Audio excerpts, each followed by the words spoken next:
Arya Bennett stood frozen in Lucian Moretti's private office, her heart hammering as his dark eyes locked onto hers for the first time. The most dangerous man in the city, a crime boss who destroyed empires with a word, was looking at her like she was something precious he'd just discovered. She was nobody. A maid. Invisible. Yet in that moment, everything shifted. He would soon own her life, manipulate her choices, and trap her in a world of luxury and obsession she never asked for. But first, he would save her dying mother and make Arya pay a price she couldn't imagine. If you're captivated by stories of forbidden obsession and dangerous romance, follow Arya's journey to the very end. Hit that like button and comment your city below so I can see how far this story reaches across the world. The grandfather clock in the east corridor struck 3 when Mrs. Caldwell's sharp voice cut through the servants' quarters like a blade. "Bennett! Office! Now!" Arya's hand stilled over the laundry basin, soap suds dripping from her fingers. Around her, the other maids exchanged glances, some pitying, others relieved it wasn't them being summoned. Nobody wanted to go to the 3rd floor. That was Mr. Moretti's domain. "Did you hear me, girl?" "Yes, ma'am." Arya dried her hands quickly, her pulse already quickening. She'd worked in the Moretti estate for 8 months and had perfected the art of being invisible. She kept her head down, finished her work efficiently, and never lingered where she shouldn't. The strategy had served her well, until now. She followed Mrs. Caldwell's rigid back through the marble hallways past oil paintings worth more than Arya would earn in 10 lifetimes. The estate sprawled across 15 acres of prime real estate, a fortress of old money and new violence. Everyone in the city knew the Moretti name. Everyone feared it. "There's a stain on the settee in Mr. Moretti's office," Mrs. Caldwell said without looking back. "Wine, apparently. You'll remove it without damaging the fabric. It's antique Italian silk." "Of course, ma'am." "And Bennett?" The housekeeper stopped abruptly, turning to fix Arya with a stern look. "Mr. Moretti is working. You will be silent. You will be quick. You will not look at him, speak to him, or acknowledge his presence unless directly addressed. Do you understand?" "Yes, ma'am." "Good. Because girls who forget their place in this house don't last long." The warning settled like ice in Arya's stomach. She'd heard the rumors, maids who got too comfortable, too familiar. They vanished from the estate as suddenly as they'd arrived. No explanations, no forwarding addresses. Mrs. Caldwell led her to a set of heavy oak doors, knocked twice, and entered without waiting for a response. The office was exactly what Arya expected: dark wood, leather furniture, floor-to-ceiling bookshelves filled with volumes that probably cost more than her mother's medical bills. What she didn't expect was the man behind the desk.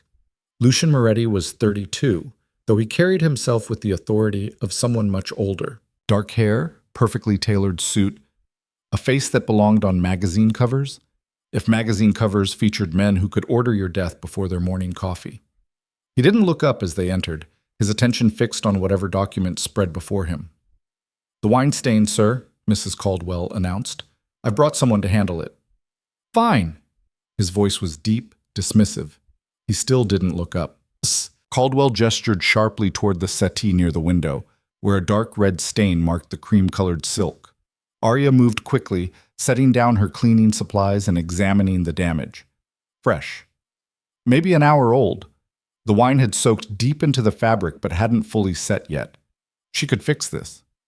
Working silently, Arya mixed her solution: white vinegar, dish soap, and warm water in precise ratios. She'd learned the formula from her grandmother, who'd spent 40 years cleaning for wealthy families.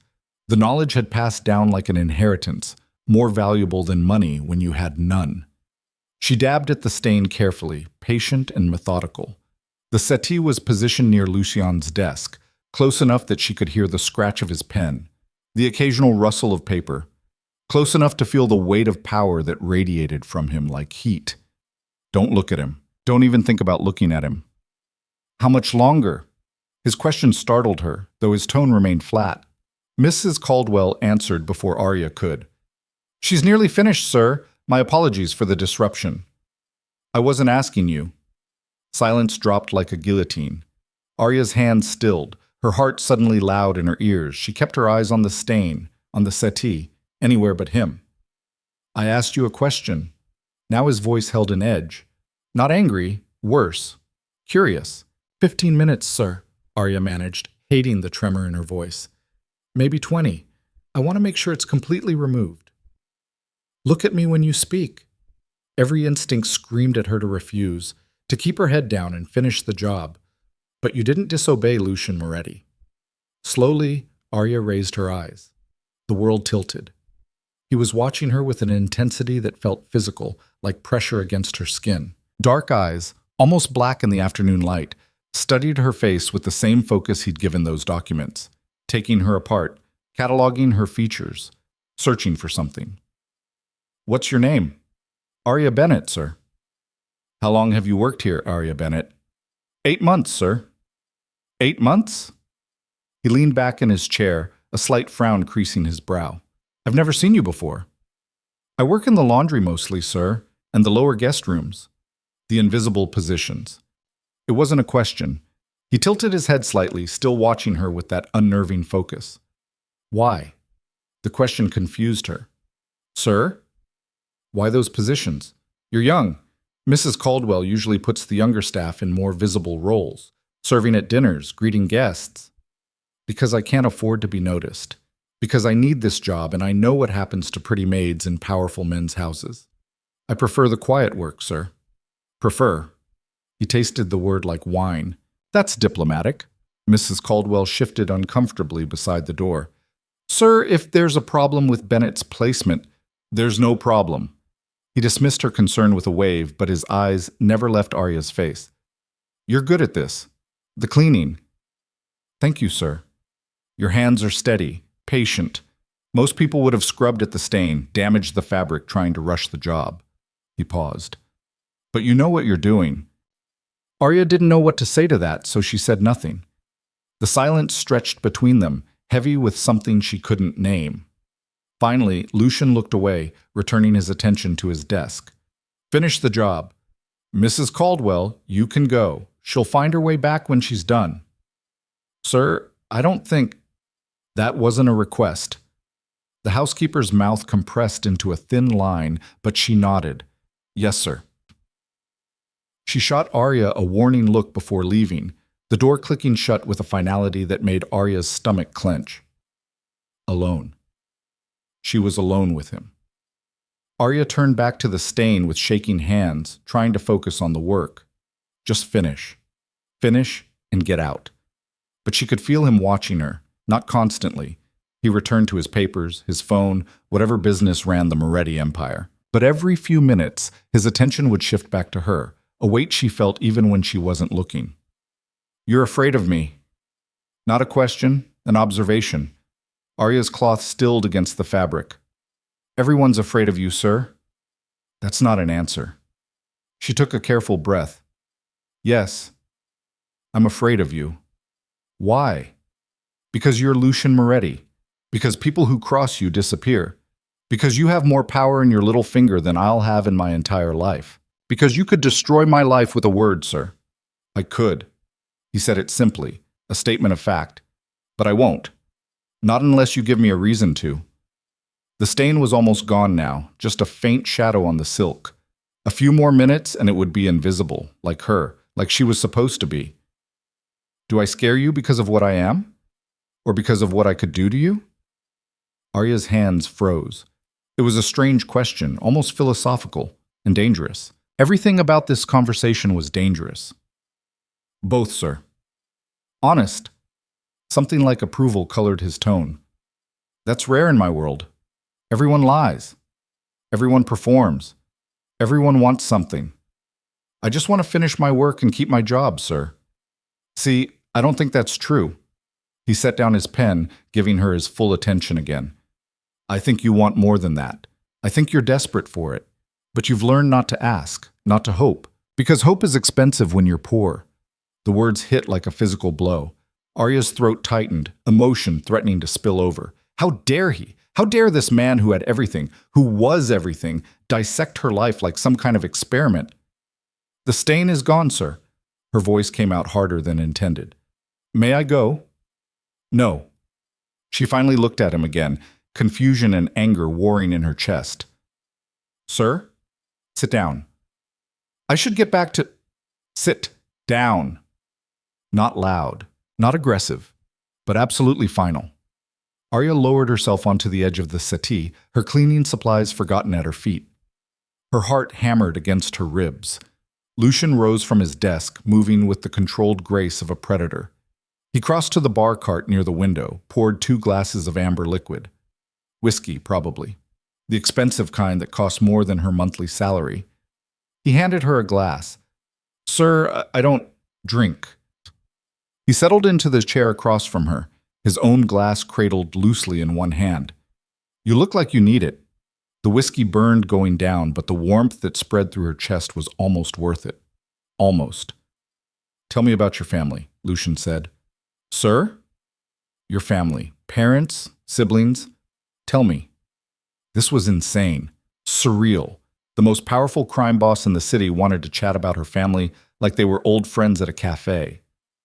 There's not much to tell, sir. It's just me and my mother. Your father? Dead. 6 years ago. Heart attack. I'm sorry. The sympathy in his voice sounded genuine, which somehow made this worse. She didn't want his sympathy. She didn't want anything from him except to be dismissed back to the safety of invisibility. Your mother, he continued, she's sick. Arya's blood turned to ice. How do you know that? I know everything that happens in this house, including where my employees' money goes. He took a sip of whiskey. You send 90% of your wages to a care facility in Queens, the Riverside Care Center. That's where your mother is receiving treatment for stage 4 breast cancer. The room spun. He'd investigated her. Why? Why would he care about some nobody maid's personal life? The treatment isn't working, Lucian continued, his voice maddeningly calm. The cancer has metastasized. Her doctors give her 6 months. Maybe 8 if she's lucky. Stop. The word ripped from Arya's throat. Please stop. The experimental treatment trial at Mercy General could save her. 92% success rate for her specific cancer type, but it costs $300,000 and insurance won't cover it because it's still in trials. Tears burned behind Arya's eyes. She knew all of this, lived with it every day. The impossible choice between watching her mother die or drowning in debt she could never repay. Why are you telling me this? Her voice broke. Why are you doing this? Lucian set down his glass and leaned forward, elbows on his knees. Because I'm going to pay for it. All of it. The treatment, the care, everything your mother needs. The world stopped. Arya stared at him, unable to process the words. It had to be a joke, a cruel game. Men like Lucian Moretti didn't save dying mothers out of the goodness of their hearts. What's the catch? She forced the question past numb lips. Smart girl? A slight smile curved his mouth. There's always a catch. What do you want? He stood, moving to the window. Afternoon light gilded his profile, making him look almost beautiful, almost human. I want you to move into this house, into my wing, my private quarters. No. The refusal was automatic, visceral. I'm not finished. He turned back to face her. You'll live here. You'll leave your apartment, your old life. You'll be available to me whenever I want you. Dinner, conversation, company. You want me to be your mistress? Disgust and desperation twisted together in her stomach. I want you to be mine. He said it simply, like it was obvious. I don't know what that means yet. Maybe you'll share my bed. Maybe you won't, but you'll belong to me. Only me. No other man. No other life. Just this. Just us. That's insane. That's the deal. Arya stood on shaking legs. I'm not a thing you can buy. Everyone can be bought, Arya. The only question is the price. He crossed back to her, close enough that she had to tilt her head back to meet his eyes. Your price is your mother's life, and I'm willing to pay it. I need to think. No thinking. Decide now. His hand rose, fingers brushing her cheek so gently it made her want to scream. Save her or lose her. Those are your options. Why me? The question burst out, desperate and confused. You could have anyone. Women who are beautiful, sophisticated. I could. His thumb traced her jawline. But I don't want them. I want you. You don't even know me. I know enough. His eyes held hers, dark and infinite. I know you're scared, but standing here anyway. I know you'd sacrifice anything for the people you love. I know you're stronger than you think you are. And I know that when I look at you, I feel something I haven't felt in years. What? Interest. The word fell between them like a stone. Pure, undiluted interest. You're not performing for me, not trying to manipulate me or please me or gain my favor. You're just real. And I want that. I want you in my world, in my life. I want to know every thought in your head, every fear, every dream. I want to own all of it. That's not love, that's obsession. I never said it was love. A dangerous smile played at his lips. But obsession? Yes, absolutely. And I'm a man who gets what he wants, Arya. Always. Her mother's face flashed through her mind. Pale and weak in that hospital bed, tubes running into her arms, trying to smile whenever Arya visited, pretending she wasn't dying, pretending they had time. This was wrong, insane, a devil's bargain that would cost her everything, but it would save her mother. If I agree, Arya whispered, you'll pay for everything. The full treatment, the care, the facility, everything. I'll have the money transferred to Mercy General today. Your mother can start next week. And if I want to leave, after she's better? His expression hardened. You won't leave. You'll stay because you agreed to.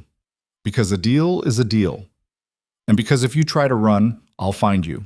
I'll drag you back. And then we'll have a very different conversation about consequences. There it was, the truth beneath the silk sheets and expensive whiskey. He wasn't offering her a choice. He was offering her the illusion of one. I hate you, she said quietly. I know. He didn't seem bothered by it. But you'll say yes anyway, because you love your mother more than you hate me. And that's what makes you perfect. Arya closed her eyes, felt tears slip down her cheeks, felt the last shreds of her freedom dissolving like sugar in rain. Yes, she whispered. I'll do it.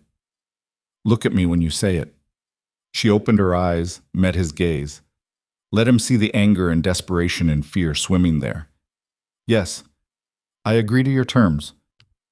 Something blazed in his expression, triumph, possession, something darker. His hand curved around the back of her neck, pulling her closer. For one heart-stopping moment, she thought he would kiss her. Instead, he pressed his forehead to hers, breathing her in like she was oxygen. Mine, he whispered. You're mine now, Arya Bennett, and I take care of what's mine. When do you want me to move in? The words tasted like ashes. Tonight, pack your things. I'll send a car for you at 8. He released her, stepping back, already shifting into business mode. And Arya, don't think about running, don't think about backing out. Because the moment you agreed, your mother's treatment became contingent on your cooperation. You leave, the money stops. She dies. Do you understand? I understand. How could she not? He'd trapped her perfectly, with chains made of love and desperation instead of metal. Good. He returned to his desk, picking up his phone. You can go now. Mrs. Caldwell will give you the rest of the day off to make arrangements. Dismissed, just like that. Arya gathered her cleaning supplies with numb hands, moving toward the door on autopilot. Arya. She paused, looking back. You made the right choice. His expression was almost gentle. I know it doesn't feel like it now, but you did.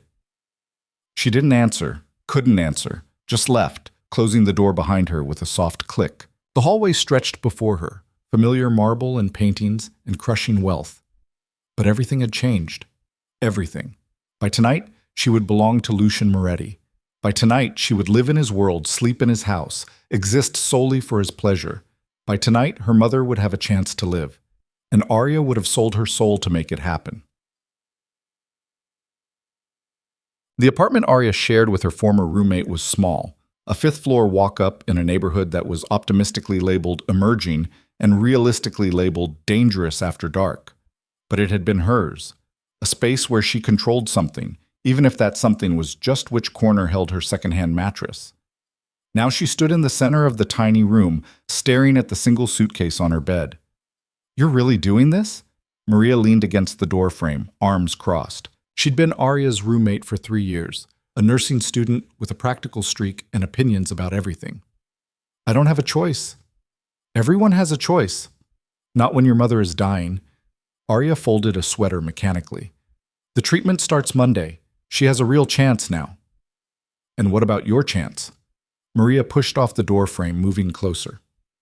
"Arya, this guy is dangerous, like legitimately dangerous. You know what the Moretti family does, right?" "I know." "Do you?" "Because I don't think you do." Maria grabbed Arya's hands, stilling them. "They're not just rich assholes, they're criminals, drug trafficking, extortion, murder, the whole package. Lucian Moretti might wear expensive suits and donate to charity, but he's killed people. Probably a lot of people." "I know," Arya repeated, pulling her hands free. "But he's also the only person willing to save my mother." "So what am I supposed to do, let her die on principle?" "I'm not saying that." "Then what are you saying?" Maria's face crumpled with concern. "I'm saying be careful. I'm saying don't lose yourself in there. Whatever he wants from you, whatever he asks, remember who you are." Arya laughed bitterly. "I'm a broke maid who cleans other people's toilets for minimum wage. Who exactly am I supposed to remember?" "You're my friend. You're a daughter who loves her mother. You're a person, Arya, not a possession." But that's exactly what she was now. Lucian had made that clear. "Mine," he'd said, like she was a painting he'd purchased, a car he'd acquired, a thing. "I have to go," Arya said quietly. "The car will be here soon." Maria pulled her into a fierce hug. "Call me, every day if you can. And if anything happens, if he hurts you or scares you or anything, you call me immediately. I'll find a way to get you out. Okay?" "I mean it, Arya." "I know, I will." But they both knew she wouldn't, couldn't. The price of freedom was her mother's death, and that was a cost Arya couldn't pay. At 8 o'clock exactly, a black Mercedes pulled up outside. The driver, a large man with cold eyes and an earpiece, took her suitcase without a word. Arya slid into the back seat, the leather cool against her skin. The drive to the estate took 20 minutes. 20 minutes to say goodbye to the life she'd known. 20 minutes to prepare for whatever came next. The car pulled through the front gates, massive iron things with the Moretti crest worked into the metal. The estate looked different at night, lit up like a palace, beautiful and terrifying in equal measure. Mrs. Caldwell met her at the entrance, her expression carefully neutral. "Mr. Moretti is in a meeting. He's asked me to show you to your quarters." She gestured for Arya to follow. "Your belongings will be brought up shortly." They climbed the main staircase, then another, then another. The third floor, Lucian's floor. Mrs. Caldwell stopped before a set of double doors. "These are Mr. Moretti's private rooms. You'll be staying in the suite adjacent to his bedroom. There's a connecting door, but it locks from your side as well as his. Small mercy. You'll take your meals with Mr. Moretti unless he specifies otherwise. Your schedule is your own during the day, but your evenings belong to him. He'll expect you dressed and ready by 7 each night." "Ready for what?" Mrs. Caldwell's expression flickered. Pity, maybe, or sympathy. Whatever he wants. She opened the doors, revealing a suite larger than Arya's entire apartment. King bed with silk sheets, sitting area with a fireplace, windows overlooking the gardens, a bathroom with marble counters, and a tub that could fit 3 people. "This is—" Arya couldn't find words. "Excessive?" Mrs. Caldwell supplied. "Yes. Mr. Moretti doesn't do anything by halves." She moved to the closet, opening it to reveal a wardrobe that definitely hadn't been there this morning. Dresses, casual clothes, shoes, all in Arya's size. "He had these brought in today," Mrs. Caldwell explained. "He's very thorough when he decides he wants something. Or someone. Is there anything else you need to know?" The housekeeper's tone had softened slightly. "Any questions?" 1,000, 1,000,000, but only one that mattered. "Can I really lock the connecting door?" "Yes, though I wouldn't recommend using it often. Mr. Moretti isn't a patient man, and locked doors tend to frustrate him." "Noted." Mrs. Caldwell hesitated at the threshold. For what it's worth, I've worked for the Moretti family for 15 years. Lucian is dangerous, yes, but he's also loyal to the people he considers his. If you're truly his now, if he's claimed you, he'll protect you with everything he has, even from himself. That, Mrs. Caldwell said quietly, remains to be seen. She left, the door clicking shut behind her. Arya stood in the center of her golden cage, surrounded by luxury she'd never dreamed of, wearing chains she couldn't see. Her phone buzzed, a text from an unknown number. Treatment has been scheduled. Your mother begins Monday at 9 a.m. I keep my promises, Arya. I expect you to keep yours. No signature, none needed. Arya sank onto the edge of the bed, phone clutched in shaking hands. She'd done it, sold herself to save her mother, made a deal with the devil and signed it in desperation instead of blood. The connecting door loomed in her peripheral vision. Locked now, but for how long? How long until Lucian decided to exercise his ownership? How long until he demanded more than just her presence? A knock made her jump. It's me! Lucian's voice muffled through the wood. Can I come in? Could she say no? Did she have that right anymore? Yes. The door opened.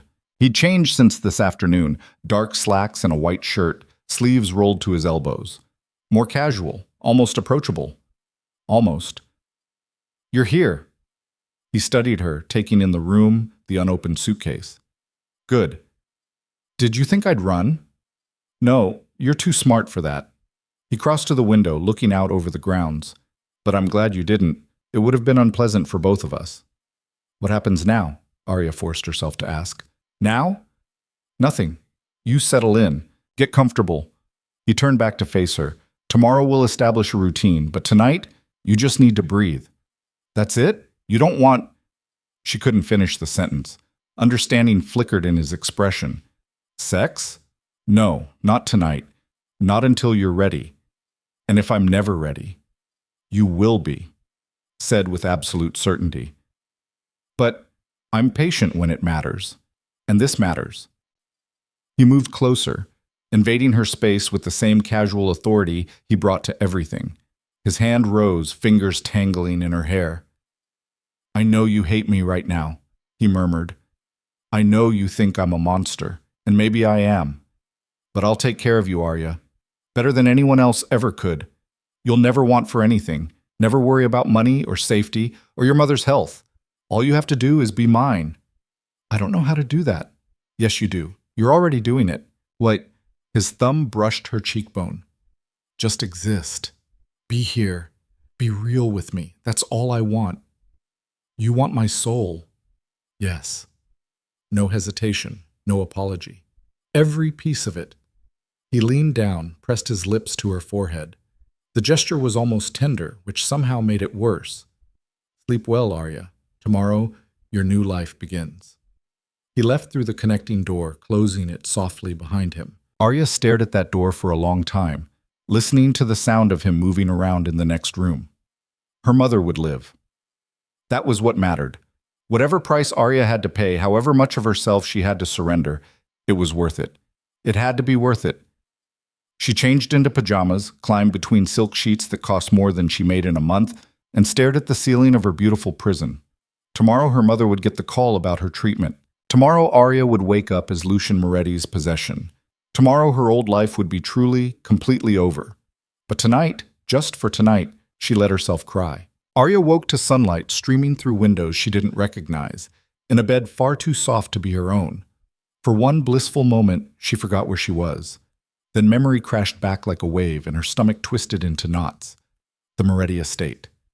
Lucian's wing, her golden cage. She sat up slowly, taking in the suite with fresh eyes. Someone had unpacked her suitcase while she slept.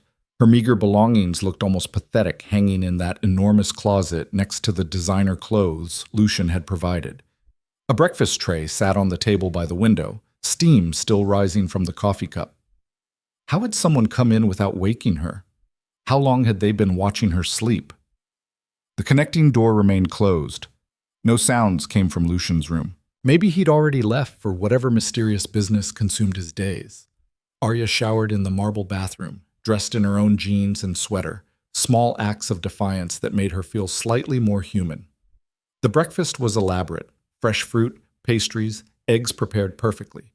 She forced herself to eat, knowing she'd need strength for whatever this day held. At 9 o'clock, someone knocked. Not Lucian. A young woman Arya vaguely recognized from the estate staff stood in the hallway, her expression carefully professional. "Miss Bennett? Mr. Moretti would like you to join him in the garden." "The garden?" "Yes, miss. I'll show you the way." Arya followed her through the sprawling house, down corridors she'd never seen as a maid. They emerged onto a stone terrace that overlooked acres of manicured grounds. Lucian sat at an iron table beneath a pergola covered in climbing roses, reading something on his tablet. He looked up as she approached, and something in his expression softened. "You slept well?" he asked. "Well enough." She remained standing, unsure if she was allowed to sit without permission. He gestured to the chair across from him. "Sit, please. I'm not going to bark orders at you, Arya. This isn't the military." She sat, hyper-aware of his gaze tracking her every movement. "Your mother received the call this morning," he said. "The treatment center confirmed her slot. She starts Monday as promised." Relief flooded through her, so intense it almost hurt. "Thank you." "You don't need to thank me. We have an agreement. I'm simply holding up my end." He set down the tablet, giving her his full attention. "How do you feel about all of this?" "Honestly? Always honestly. Terrified, angry, grateful, I don't know, everything at once." The words spilled out before she could stop them. "I feel like I sold my soul, but I'd do it again because my mother gets to live. So what does that make me?" "Human." He said it simply. "It makes you human. Anyone who wouldn't make that choice, who'd let their mother die to preserve some abstract concept of freedom, that's who you should be afraid of." "Is that supposed to make me feel better?" "It's supposed to be the truth." He poured her coffee from the carafe on the table. "I don't deal in comforting lies, Arya. You'll never have to wonder if I'm being honest with you. I'll tell you exactly what I think, what I want, what I expect. The clarity might be brutal sometimes, but at least you'll always know where you stand." She accepted the coffee, wrapping her hands around the warm cup. "And where do I stand?" "With me. Next to me. Eventually, I hope, beside me in every sense." He leaned back, studying her. "I know this is overwhelming. Everything's changed for you in less than 24 hours. So here's what's going to happen. Today, we talk. I want to know you, really know you. Your favorite books, your worst fears, what makes you laugh, all of it." "Why?" "Because you're mine now, and I take care of what's mine. I can't do that if I don't understand you." There was that word again. Mine. Possessive and absolute. "What if I don't want to talk about myself?" "Then we'll sit in silence until you do." He smiled slightly. "I'm very patient when I want to be." They sat there in the garden for hours. At first, Arya answered his questions with single words, guarded and terse. But Lucian didn't push. He asked about small things. Did she prefer coffee or tea, morning or evening, summer or winter? Unthreatening questions that slowly loosened the knot in her chest. Eventually, she found herself talking. About her childhood in Queens, her father's sudden death, the years of watching her mother work 3 jobs to keep them afloat. About community college classes she'd had to abandon when the money ran out. About the small dreams she'd tucked away like fragile things, knowing they'd never survive the harsh light of reality. Lucian listened to every word with that intense focus he brought to everything. He didn't interrupt, didn't offer platitudes, just listened. "You wanted to be a teacher," he said, when she finally ran out of words. "A long time ago, before I understood how the world works. The world works however I say it works." He said it without arrogance, just fact. "If you want to finish your degree, you will. I'll arrange it." "Just like that?" "Just like that." "And what would you want in return?" "Nothing. Your education doesn't threaten me, Arya.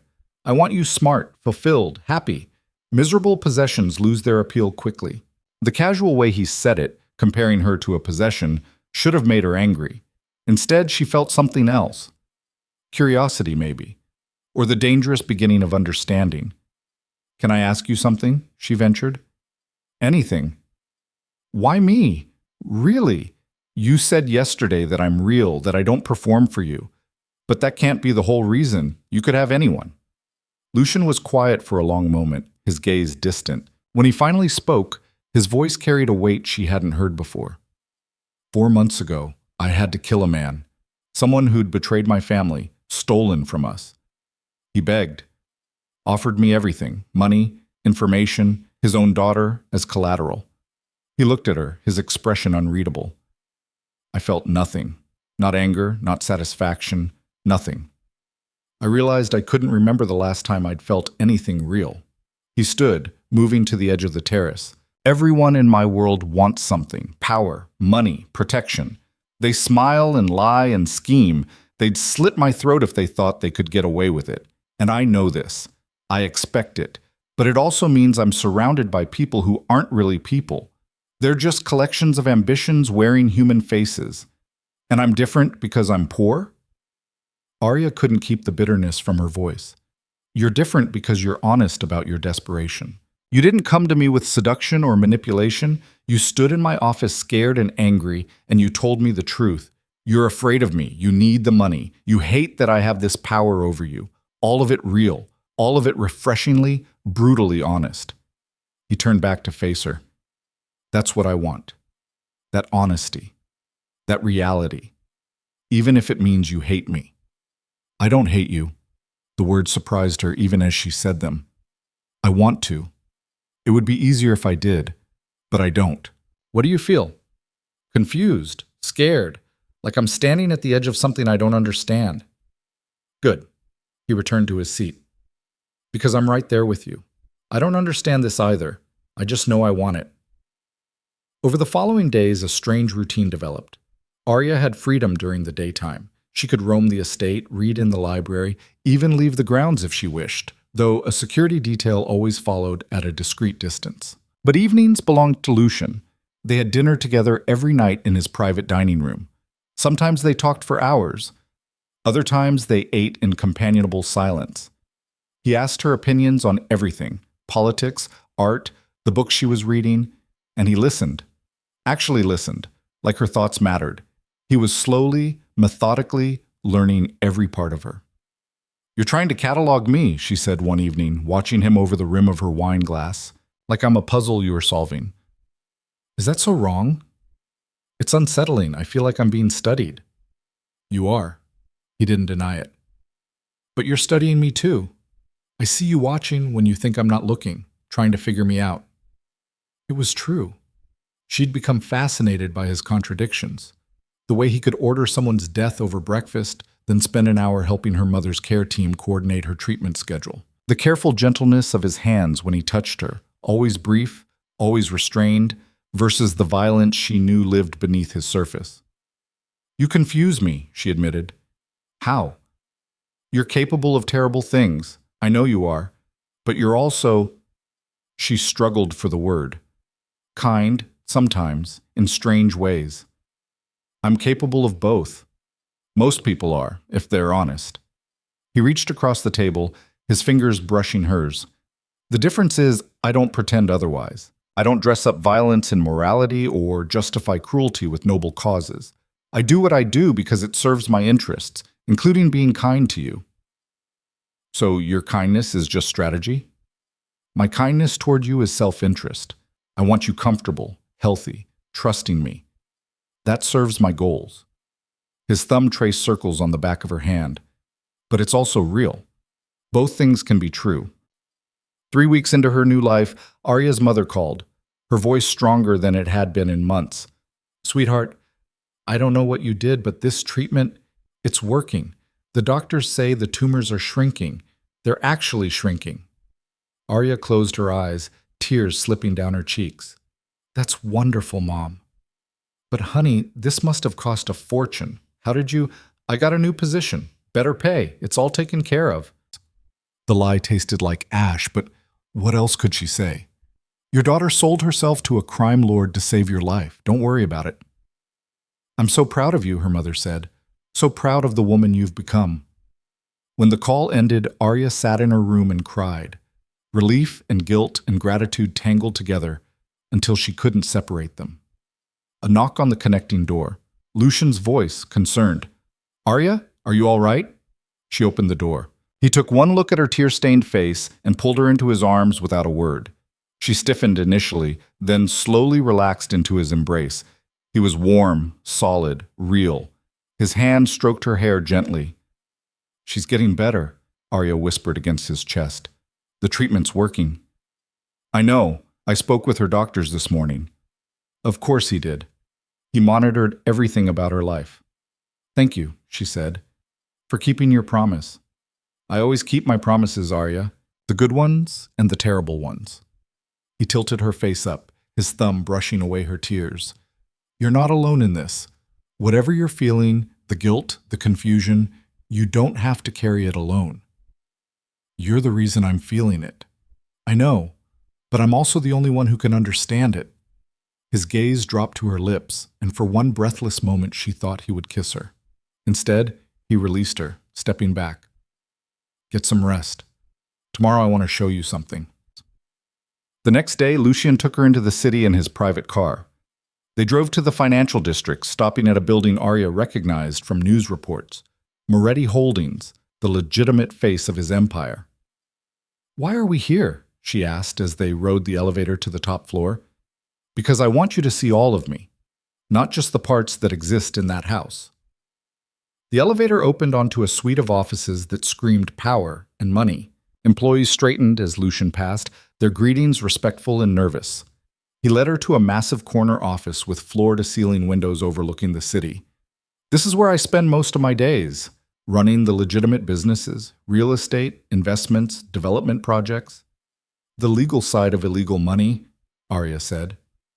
"Essentially, yes." He moved to the window. "My grandfather built this empire on blood and fear. My father expanded it, but I'm trying to transform it, slowly, carefully, moving money into legitimate channels, divesting from the worst of it." "Why?" "Because I'm tired." The admission seemed to cost him. "Tired of violence, of always looking over my shoulder, of knowing I'll probably die young and bloody like every Moretti before me. I want something different, something that lasts." He turned to face her. "That's where you come in." Arya's heart skipped. "What do you mean?" "I mean, you make me want that future more than I fear the cost of getting there. You make me want to be the man who deserves you instead of the one who simply owns you." "Lucian, I'm not asking you to love me, not yet, but I'm asking you to see what I'm trying to become, for you, because of you." The intensity in his voice, in his eyes, it was overwhelming, terrifying, because part of her wanted to believe him, wanted to think she could transform this dangerous man into something better. That night, Lucian asked her to attend a charity gala with him. "You don't have to," he said, "but I want you there. I want people to see you with me." "As what? Your mistress?" "As mine," he said it firmly. "I don't care what label they use, but yes, this is me claiming you publicly. If that makes you uncomfortable, I'll go." The words came out before she could reconsider. The gala was held at a historic mansion, filled with the city's elite. Arya wore a dress Lucian had selected, midnight blue silk that clung to her curves and made her feel simultaneously beautiful and exposed. His hand rested possessively on her lower back as they navigated the crowd. People stared, whispered. She heard the speculation. Who was she? Where had she come from? What was her connection to Lucian Moretti? "Ignore them," Lucian murmured in her ear. "They're jealous and bored and desperate for gossip.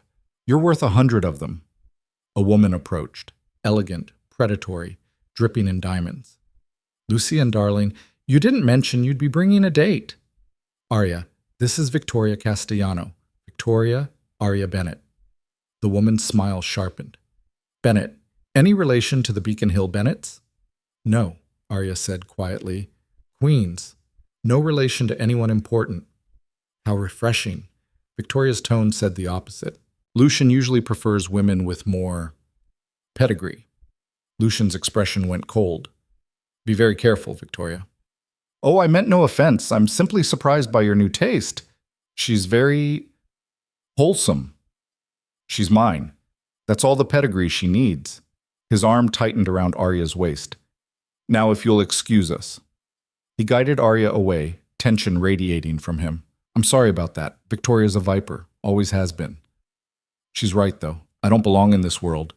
You belong wherever I say you belong. He stopped, turning her to face him.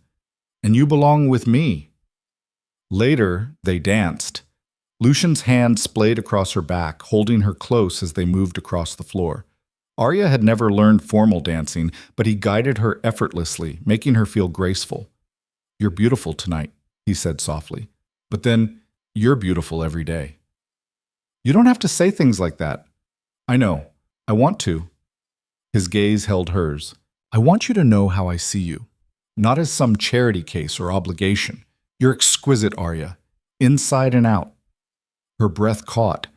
The way he looked at her, like she was precious, rare, worth protecting, it made her feel things she shouldn't feel, dangerous things. I'm starting to forget why I should hate you, she whispered. Good. His lips brushed her temple. Because I'm falling for you, deeper every day, and I want you to fall with me. That's not part of our deal. No, it's not. But it's happening anyway, isn't it? She couldn't deny it. Over weeks of conversations and carefully orchestrated kindness, Lucian had worked his way beneath her defenses. She looked forward to their evenings together, felt safer when he was near, had started to crave his touch, his attention, his rare smiles. This is crazy, she said. Probably, but I've never been particularly sane when it comes to things I want. As the evening wore on, Arya found herself relaxing into the role. Lucian introduced her to business associates, politicians, socialites. He never diminished her, never made her feel less than. He presented her as an equal, his choice, his partner. By the time they returned to the estate, Arya's feet ached from the heels and her face hurt from smiling. Lucian walked her to her door, his hand lingering on her waist. Thank you for tonight, he said, for being there with me. Did I have a choice? Yes. You always have a choice with me, Arya. The consequences might be severe, but the choice exists. His hand rose to cup her face. I want you to choose me. Not because you're trapped, not because of your mother, but because you want this. Want me. I don't know if I can separate those things. Then let me help you. He leaned in slowly, giving her time to pull away. When she didn't, his lips met hers in a kiss that started gentle and quickly turned consuming. His hand slid into her hair, tilting her head back as he deepened the kiss. Arya's hands clutched at his jacket, her entire body igniting. When he finally pulled back, they were both breathing hard. I want you, he said roughly. I want you in every way a man can want a woman, but not until you want it too. Not until you ask me for it.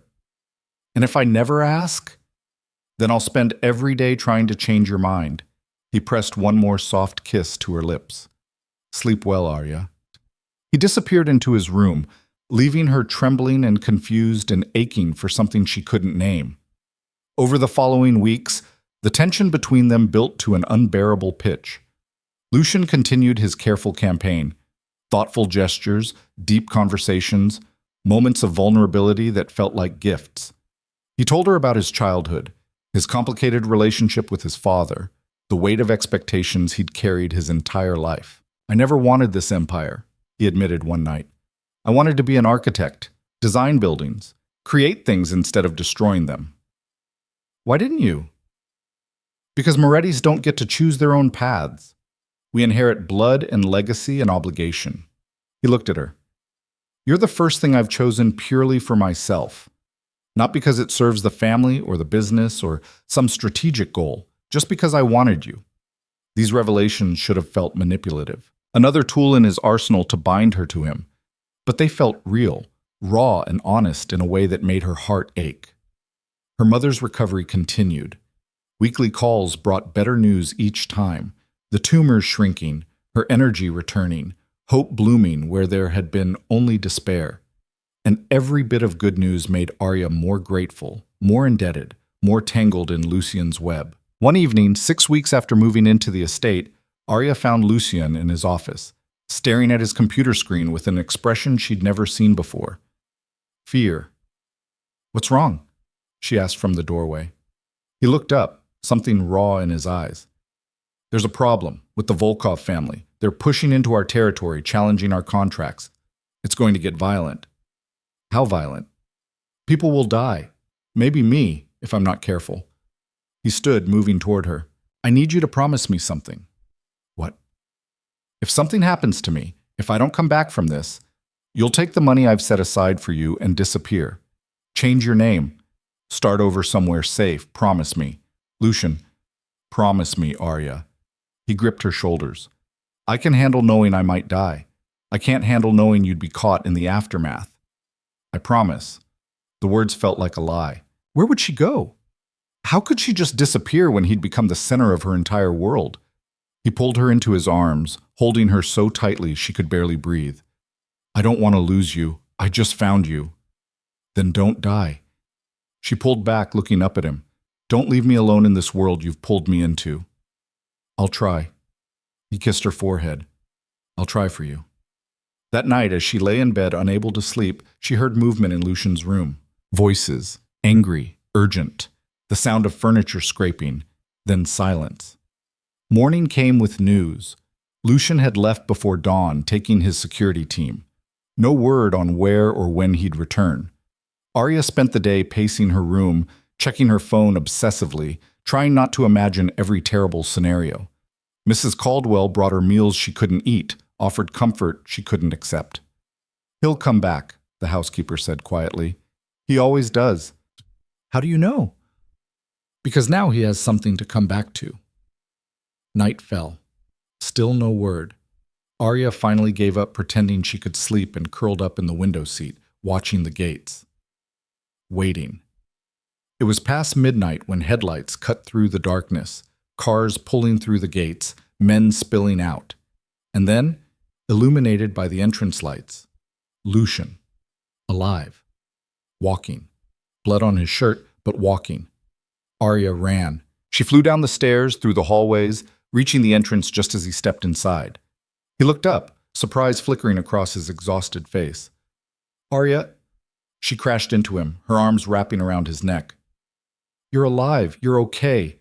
He held her tight, one hand cradling the back of her head. I'm okay. I promised I'd try, remember? Whose blood is that? Not mine. It's over. The Volkovs won't be a problem anymore. She should be horrified, should recoil from the violence implicit in those words. Instead, she just held him tighter. I was terrified, she whispered. All day I was terrified you wouldn't come back. Would you have missed me? His voice held something fragile. Yes. The admission felt like stepping off a cliff. I would have missed you. I do miss you when you're gone. I think about you constantly, and I hate it, and I love it, and I don't know what I'm doing anymore. Lucian pulled back, his hands framing her face. What are you saying? I'm saying I choose this. I choose you. Not because of my mother or the money, or because I'm trapped. I choose you because when you're not here, the world feels dimmer. Because you make me feel seen and valued and desired. Because somewhere in the last 6 weeks, I stopped being your prisoner and started being something else entirely. What are you now? His voice was barely a whisper. Yours. She said it clearly, finally. Completely, willingly yours. The kiss was inevitable. Explosive. His mouth claimed hers with a hunger that had been building for weeks, and Arya met him with equal desperation. Her fingers tangled in his hair as he lifted her, her legs wrapping around his waist. Are you sure? He asked between kisses. Once we do this, I'm sure. Take me upstairs, Lucian. Make me yours in every way. He carried her up the stairs to his room this time, not hers, laid her on his bed with a reverence that made her chest ache. And when he finally made love to her, it was with a combination of passion and tenderness that shattered every defense she had left. Afterward, wrapped in his arms, Arya felt the last pieces of her old life fall away. She was no longer the invisible maid from Queens. She was Arya Bennett, chosen by Lucian Moretti, transformed by obsession into something new. I love you, he whispered against her hair. I've loved you from the moment you looked at me with those terrified, honest eyes. I love you too. The words came easier than she expected. Even though you're impossible and dangerous and you trapped me in the most elaborate manipulation I've ever seen. I prefer to think of it as aggressive courtship. She laughed, the sound surprising both of them. Is that what this was? Courtship? The Moretti version, yes. kissed her temple. Did it work? Unfortunately. She traced patterns on his chest. You've ruined me for normal men, you know. How am I supposed to be satisfied with someone who doesn't orchestrate elaborate schemes to make me fall for them? You're not, that's the point. His arms tightened around her. You're mine forever now, Arya. No escape. I know. And strangely, the thought didn't terrify her anymore. I know. The weeks that followed became a blur of stolen mornings and tangled sheets, of whispered confessions in the dark and learning each other's bodies like sacred texts. Arya discovered that beneath Lucien's controlled exterior lived a man starved for genuine connection, who touched her like she might disappear if he wasn't careful. She learned the scars on his back, 3 knife wounds from his 20s, and the nightmare that woke him at 3 a.m. every Tuesday, though he never told her what it was about. You don't have to tell me everything, she said one night, her fingers tracing the ridge of scar tissue along his shoulder blade. I want to. He caught her hand, bringing it to his lips. I've spent my entire life keeping secrets. With you, I want to be known. They fell into an easy rhythm. Mornings, Lucien handled business while Arya visited her mother, whose recovery continued to astound the medical team. The tumor markers were nearly undetectable now, her energy returning in waves that brought color back to her cheeks and light back to her eyes. You look different, her mother said during one visit, studying Arya's face with maternal intensity. Happier. Is there someone? Arya's heart stuttered. Why would you think that? Because I know my daughter. You're glowing, sweetheart, like you're in love. It's complicated, Mom. Love usually is. Her mother squeezed her hand. But if he makes you happy, if he treats you well, that's what matters. If only she knew. If only Arya could explain that the man who made her happy was also the one who'd essentially bought her, trapped her in a gilded cage and methodically dismantled every wall she'd built around her heart. That she'd fallen in love with her captor and couldn't bring herself to regret it. Evenings belonged to them alone. Sometimes they stayed in, cooking together in Lucien's private kitchen. Or rather, Arya cooked while Lucien watched with fascination, having never learned such mundane skills. Other nights he took her to exclusive restaurants, underground clubs, private concerts where the city's elite mingled with its dangerous underbelly. They're all watching us, Arya murmured one night at a gallery opening, acutely aware of the eyes following their every move. Let them watch. Lucien's arm tightened around her waist. Let them see that Lucien Moretti has finally found something he values more than power. You don't have to say things like that in public. I'm not saying it for them. I'm saying it because it's true. He turned her to face him, oblivious to their audience. You've changed everything, Arya. The way I see the world, the way I see myself. I'm not the same man I was 3 months ago. Is that good or bad? I don't know yet. Ask me in a year. But they didn't have a year. They had 3 more weeks before everything shattered. It started with small things Arya barely noticed. Lucien became more protective, keeping her closer during their outings. His security detail doubled, then tripled. Meetings ran later, his expressions grew darker, and the tension in his shoulders never fully released, even when they were alone. What's wrong? She asked one night, watching him stare out the bedroom window at the grounds below. Business complications. Nothing you need to worry about. Lucien. He turned, and she saw the exhaustion etched into every line of his face. There's a power struggle within the organization. Some of the old guard don't approve of the changes I've been implementing. They think I've gone soft. Have you? Yes. He said it without hesitation. Because of you. Because I want to build something better than what my father left me. But change makes people nervous, and nervous people become dangerous. What are they going to do? Try to remove me. Replace me with someone more traditional, more brutal. He crossed to her, pulling her into his arms. I won't let them touch you. Whatever happens, you're protected. I don't want protection. I want you safe. Those aren't mutually exclusive, love. He kissed her forehead. Trust me to handle this. She tried. But trust became harder as the days passed and Lucien's absences grew longer. He'd leave before dawn, return after midnight, his clothes sometimes carrying the copper smell of blood. He never explained, and Arya learned not to ask. Some truths were too heavy to speak aloud. 2 weeks into the escalating tension, Arya woke to find Lucien already dressed, strapping a gun to his ankle with practiced efficiency. "Where are you going?" Her voice came out smaller than intended. "Meeting with the Costellos, neutral ground, supposed to be safe." He straightened, checking his reflection with mechanical precision. "I'll be back by dinner." "Lucian, I love you." He said it fiercely, crossing to her and cupping her face. "Whatever happens today, I need you to remember that. I love you more than I've ever loved anything in my life." "You're scaring me." "Good. Be scared.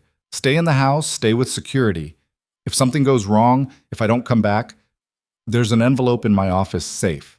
Instructions, account numbers, everything you need to disappear. Stop talking like you're going to die. I'm not planning on it, but I've lived this life long enough to know that plans and reality rarely align." He kissed her, deep and desperate. "Be ready to run if you have to." He left before she could argue further, and Arya spent the day pacing her room like a caged animal. Mrs. Caldwell brought lunch she couldn't eat, tea that went cold while she stared at her phone, willing it to ring. Afternoon bled into evening. No word, no updates. The security team's expressions grew grimmer as the sun set and Lucian failed to return.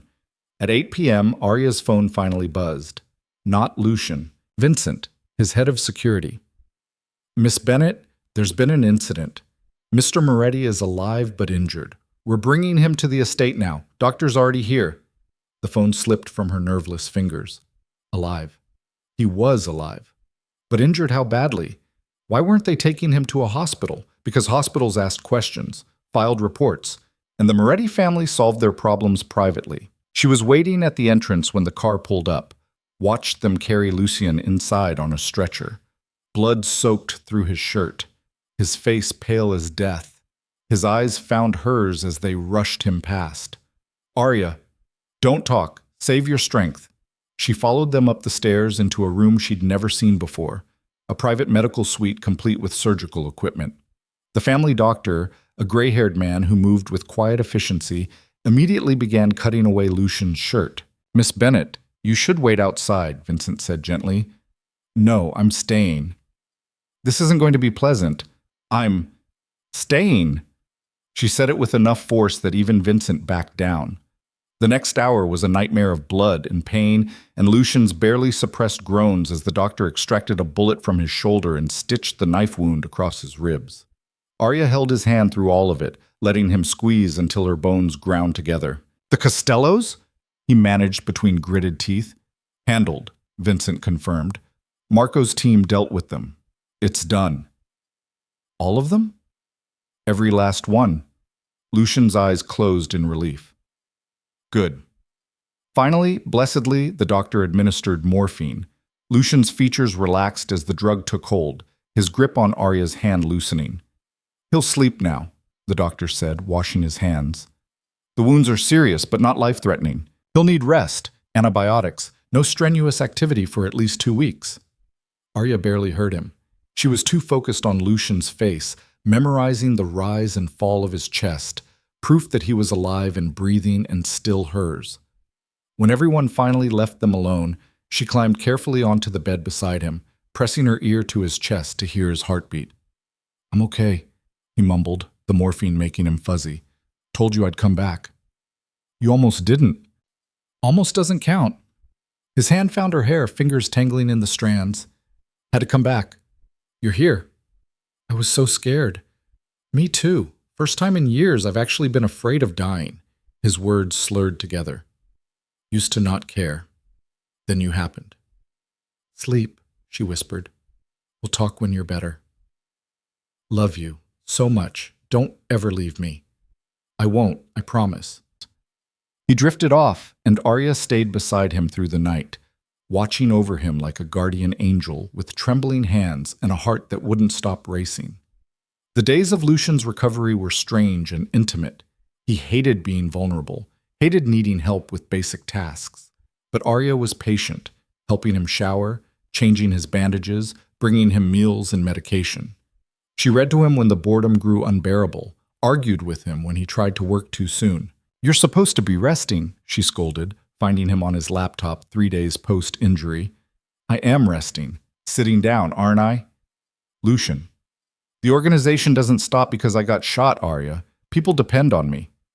And those people can wait until you're healed. She closed his laptop firmly. You're no good to anyone dead. Bossy. But he was smiling. When did you get so commanding? When you forced me to care whether you lived or died. Well, she sat beside him, careful of his injuries. You can't keep doing this. The violence, the danger, eventually your luck will run out. I know. He looked away. That's why I'm accelerating the transition plan, moving more money into legitimate channels, cutting ties with the worst operations. In 5 years, maybe less, the Moretti name will mean real estate and investments, not crime. Can you really do that? Just walk away?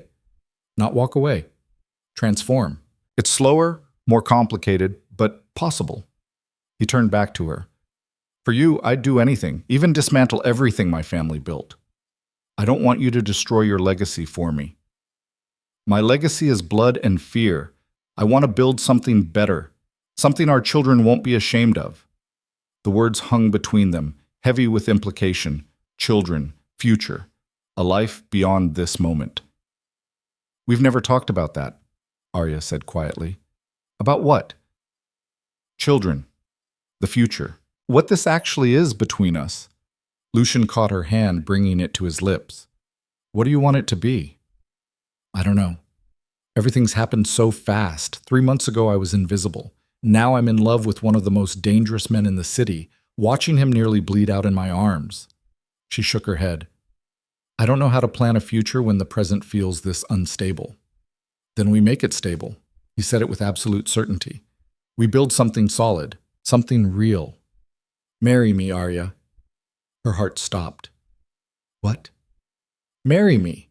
Be my wife. Let me give you everything. My name, my protection, my entire world. Lucian, we can't. Why not? I love you. You love me. We're already living together, already committed to each other. Because I'm still adjusting to being your girlfriend or mistress or whatever I am. Marriage is making permanent what's already true. He shifted to face her fully, wincing at the movement. I know I trapped you into this initially. I know I manipulated you, used your desperation against you. But that's not what this is anymore. You chose me, Arya. You chose this, so choose it forever. This is the morphine talking. This is my heart talking. The morphine just made me brave enough to say it. His thumb stroked across her knuckles. Think about it at least. Don't answer now. Just think about it. She did think about it, constantly. Through the rest of his recovery, through the return to normalcy as his strength came back and business resumed its usual chaos.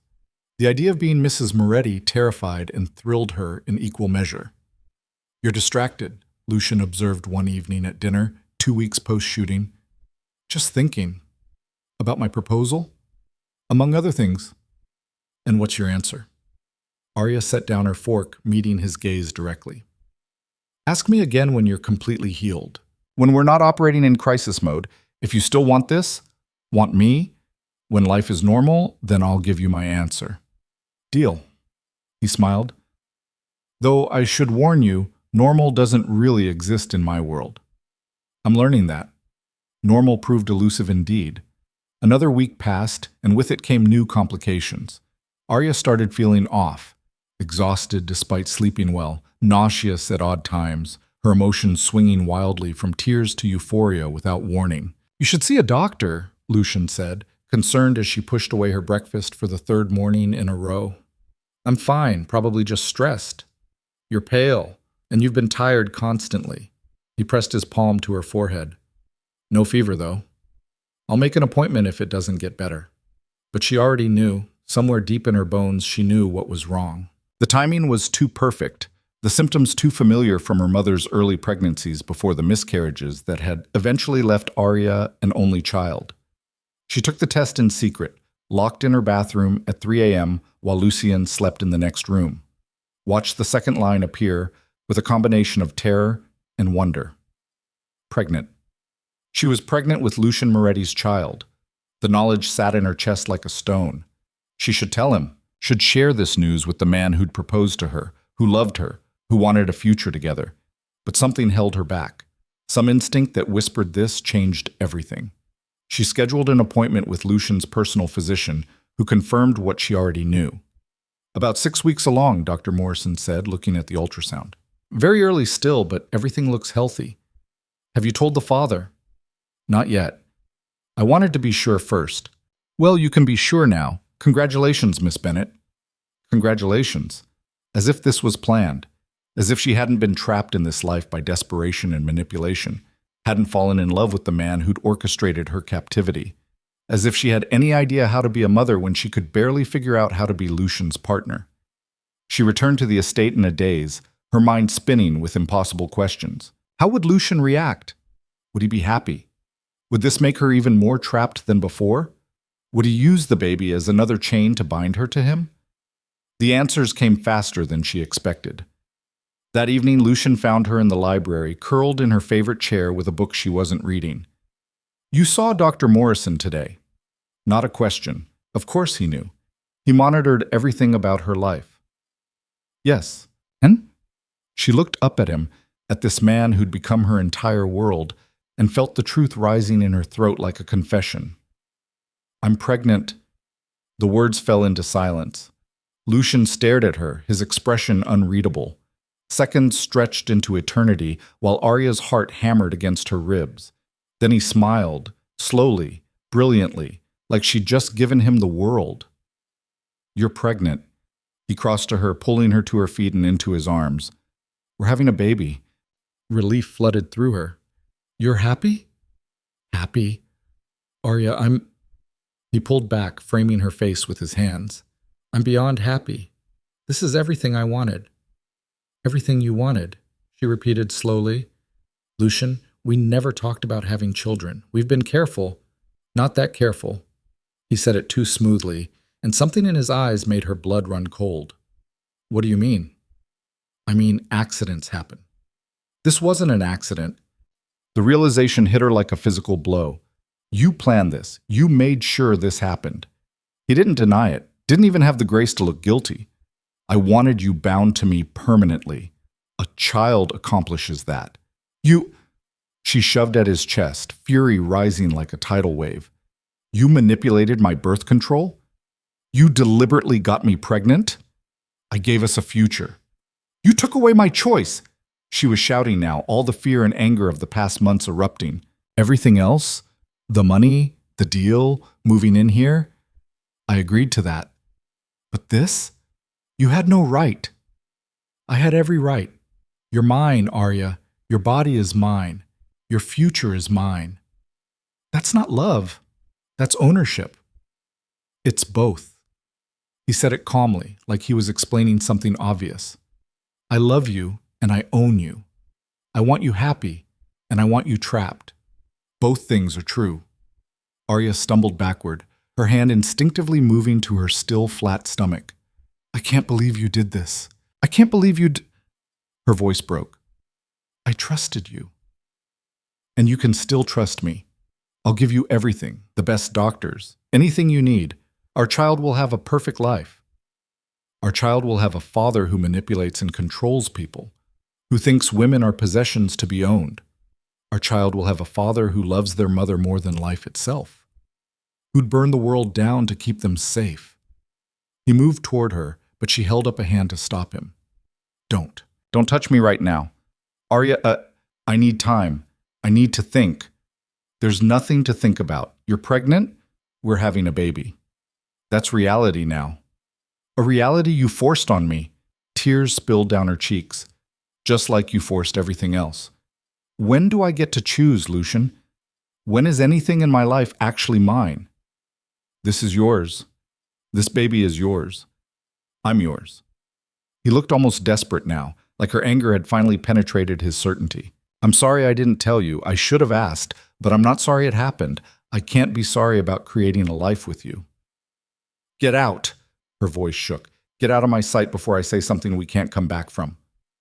For once, he listened. He left without another word, the door clicking shut with terrible finality. Arya collapsed back into the chair, her hands cradling her stomach as sobs racked her body. Pregnant. She was pregnant with the child of a man who loved her and controlled her in equal measure, who'd given her everything and taken away her freedom in the same breath, who'd just proven that no matter how much he claimed to love her, he saw her as something to possess, rather than someone to partner with. The betrayal cut deeper than anything else he'd done, because she'd believed him, believed they were building something real, something equal, believed he'd changed, that she'd changed him. But nothing had changed. He was still Lucian Moretti, the man who took what he wanted and called it love, and she was still his prisoner, just in a cage made of promises instead of bars. Mrs. Caldwell found her hours later, still crying in the dark library. "Oh, child," the older woman's voice was gentle. "You found out about the baby. He planned it. He deliberately got me pregnant without my knowledge or consent." "I know." Arya's head snapped up. "You knew?" "I suspected, Mr. Moretti has always been very deliberate in his plans."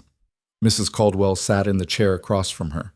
"He wants you permanently bound to him. A child ensures that.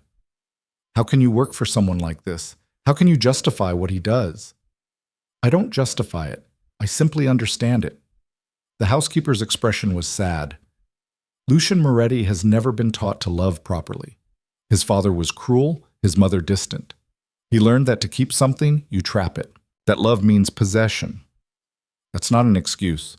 No, it's not. But it's an explanation. She leaned forward. "What are you going to do?" "I don't know. I can't leave. My mother's still in treatment. And even if I could, where would I go?" "He'd find me." "Yes, he would. So I'm stuck, pregnant and stuck with a man who thinks he owns me." "Do you love him?" Mrs. Caldwell asked quietly. The question pierced through Arya's anger. Did she love him? Even now? Even after this betrayal? "Yes," she whispered. "I hate that I do, but yes." Then perhaps the question isn't whether to stay or go. It's whether you can forgive him, whether you can build something with a man who expresses love through control. "I don't know if I can." "Then you have 9 months to decide." 9 months. 9 months until she held Lucian's child in her arms. 9 months to figure out if love was enough to overcome manipulation, if she could accept being cherished and controlled simultaneously. 9 months to decide if she could truly be Lucian Moretti's forever. The silence between them stretched for 3 days. Arya stayed in her suite, doors locked, meals delivered by Mrs. Caldwell. She could hear Lucian pacing in his room at night, could feel the weight of his presence through the walls. Twice he knocked, asking to talk. Both times she told him to leave. On the 4th morning, she woke to find an envelope slipped under her door. Inside, a single sheet of paper in Lucian's precise handwriting. "I was wrong. Not about wanting this, wanting you, wanting our child, but about taking the choice from you. You deserved honesty, not manipulation. You deserve to be asked, not controlled. I don't know how to love without possessing. I don't know how to want something without taking it, but I'm trying to learn. For you, I'll try. Please talk to me. Please let me make this right." Arya read it 3 times, her fingers trembling against the paper. The apology felt genuine, but was that enough? Could words undo what he'd done? She found him in his office, staring at his computer screen without really seeing it. He looked up when she entered, hope and fear warring in his expression. "You read my note," he said quietly. "I read it." She closed the door behind her, leaning against it. "I don't know if I can forgive you yet." "I understand." Do you? Do you really understand what you took from me?" Her voice cracked. "Every other choice, moving here, being with you, all of it, I made those choices. They weren't free choices, maybe, but they were mine. This? You stole this from me." "I know." He stood, moving toward her slowly, like approaching a wounded animal. "I told myself I was giving us forever, ensuring you'd never leave. But the truth is, I was terrified." "Of what?" "Of you realizing you could do better. Of you waking up one day and seeing me clearly. A criminal, a killer, a man who bought your compliance with your mother's life. I was afraid you'd leave the moment you could." He stopped a few feet away, giving her space. "A child meant you'd always be connected to me, always have a reason to stay. So you made sure I had no choice." "Yes, and that was cruel and wrong, and I'm sorrier than I know how to express." His hands clenched at his sides. "But I'm not sorry we're having a baby. I can't be sorry about that, even knowing how it happened." Arya's hand moved to her stomach, a gesture that was becoming automatic. "I'm not sorry either, not about the baby. I'm furious about how it happened. You have every right to be. I do. And you don't get to take that anger away from me by being reasonable and apologetic. I need to be angry, Lucian. I need to feel this. Then be angry. Scream at me. Throw things. I'll take whatever you need to give. He took another step closer. Just don't shut me out. Don't take this journey away from me because I'm an idiot who doesn't know how to love properly. You want to be part of this pregnancy after what you did? I want to be part of everything. Your life, our child's life, every moment from now until I die. His voice roughened with emotion. I love you, Arya. Obsessively, possessively, probably unhealthily. But I love you. And I'll spend the rest of my life proving that means something. She wanted to stay angry, wanted to hold on to her righteous fury like armor. But looking at him, at the naked vulnerability in his eyes, the genuine remorse, she felt her resolve weakening. If we do this, she said slowly, if I forgive you and we move forward, things have to change. Anything. No more secrets. No more manipulation. If you want something from me, you ask. You don't orchestrate or control or trap. You ask like I'm an equal partner, not a possession. Done. And you get help, therapy or something, because Mrs. Caldwell is right. You don't know how to love without controlling, and that's not sustainable. He looked uncomfortable. Therapy? Yes, real therapy with someone who isn't on your payroll, someone who will actually call you on your issues. That's... He stopped, took a breath. Okay, I'll do it. Really? You think I'm going to lose you over my pride? I'll talk to 100 therapists if that's what it takes. He moved closer still until she could feel his warmth. I'll do anything, Arya. Anything to keep you. To be the man you deserve. You might not like what you learn about yourself. Probably not. But if it means I get to keep you, I'll face it. She studied his face, searching for deception or manipulation, found only sincerity and desperate hope. I'm still angry, she said. I know. And I'm scared. Of being a mother, of raising a child in your world, of what this all means. I'm scared too. The admission seemed to cost him. Terrified, actually, of failing you, failing our child, of being the kind of father mine was. You won't be. The certainty in her voice surprised them both. You're already different, already trying to be better. Because of you. No, because you want to be. I'm just the catalyst. She closed the remaining distance between them, placing her hand on his chest over his heart. We're going to figure this out. Together. But Lucian, if you ever manipulate me like this again, if you ever take away my choice, I'm gone. Mother's treatment be damned. I'm gone. Do you understand? Yes. He covered her hand with his. I understand. It won't happen again. Promise me. I promise, Sasham, on everything I have, everything I am, I promise. She believed him. Maybe she was a fool for it, but she believed him. Okay. She took a shaky breath. Okay. We'll do this together. He pulled her into his arms, holding her like she was precious crystal. Thank you. Thank you for giving me another chance. Don't make me regret it. I won't. I swear I won't. They stood like that for a long moment, wrapped in each other. The worst of the storm passed. Not forgotten. Arya wouldn't forget this betrayal anytime soon, but acknowledged, apologized for, and tentatively forgiven. Over the following weeks, Lucian kept his promises with an intensity that was almost comical. He asked permission for everything, holding her hand, kissing her, even ordering her favorite foods. It drove Arya half crazy until she finally told him to relax. I don't need you to ask if you can touch me, she said, exasperated. We're still together. We're still in love. Just don't make major life decisions for me without my knowledge. I'm trying to respect your boundaries. My boundaries don't include you acting like we're strangers. Touch me, Lucian. Love me. Just also respect me. He did. Slowly, carefully, they rebuilt what his betrayal had damaged, and true to his word, he started therapy. Twice a week, he disappeared for 90 minutes to see Dr. Sarah Chen, a psychiatrist with a reputation for not taking anyone's nonsense. She's terrifying, he told Arya after the third session. She sees right through every excuse, every deflection. Good. That's exactly what you need. She says I have attachment issues, control issues, basically every issue. Do you disagree? No, that's the worst part. He pulled her against him on the couch, his hand settling on her growing belly. But she also says I'm capable of change. That awareness is the first step. What else does she say? That I need to learn to tolerate uncertainty, that trying to control everything is my way of managing fear, that love without trust isn't really love. He pressed a kiss to her temple. She's basically dismantling my entire personality and asking me to rebuild it healthier. How does that feel? Horrible. Necessary. Like surgery without anesthesia. He paused. But worth it. If it means I can be the partner you need, the father our child deserves, it's worth it. Arya felt something in her chest crack open. This was the man she'd fallen in love with, beneath the control and manipulation, someone genuinely trying to be better. I'm proud of you, she said softly. Don't be.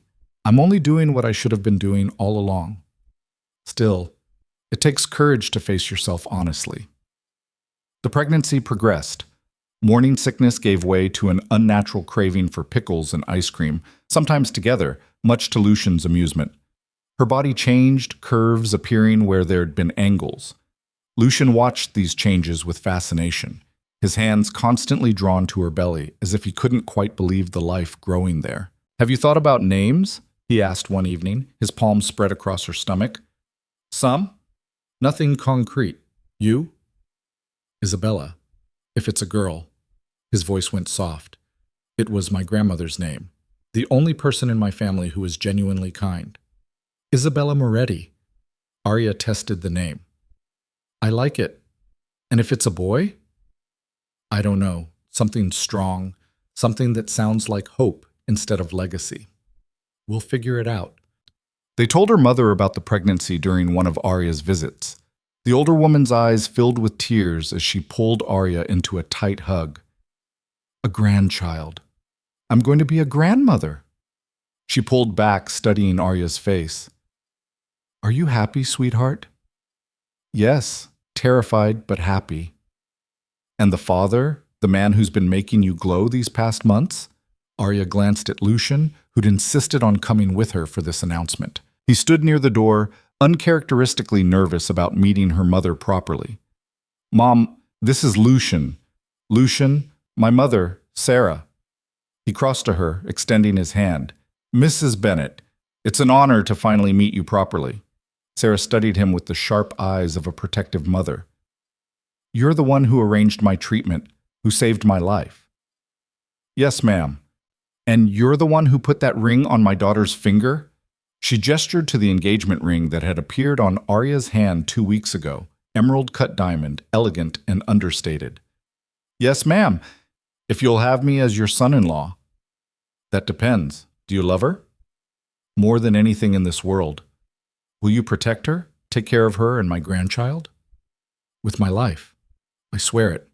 Sarah looked at Arya. And you love him? I do, completely. Then you have my blessing, both of you. She pulled Lucian down and kissed his cheek. Take care of my girl. She's all I have. She's all I have too, Lucian said quietly. I'll cherish her every day. Watching them together, Arya felt tears prick her eyes. This was the future she'd never dared imagine. Her mother healthy, a man who loved her despite his flaws, a baby on the way.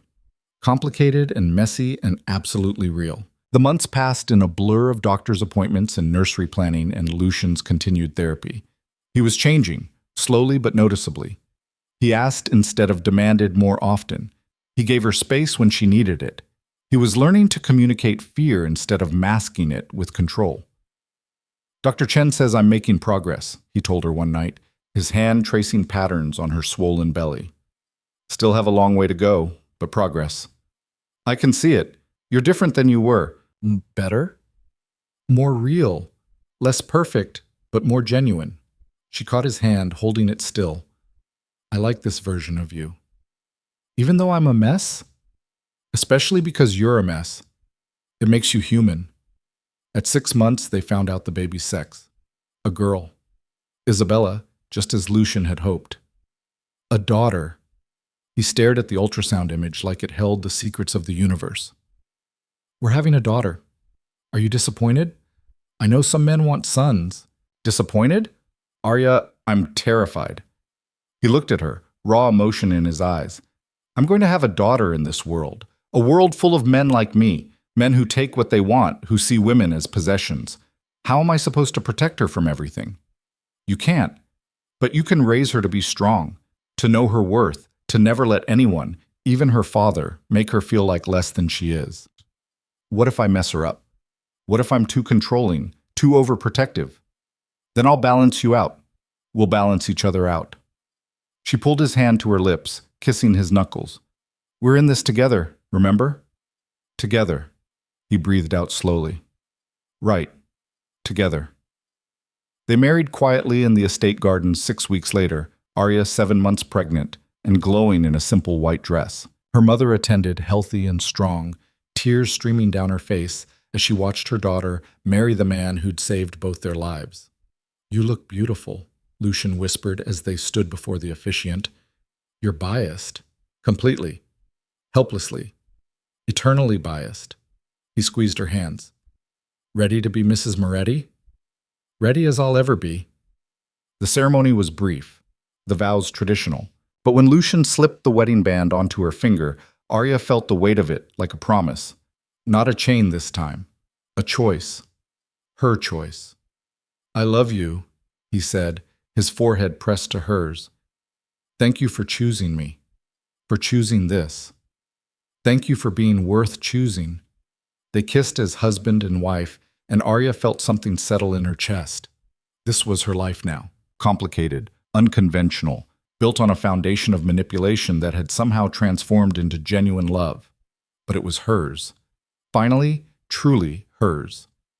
The last 2 months of pregnancy were uncomfortable and exhausting.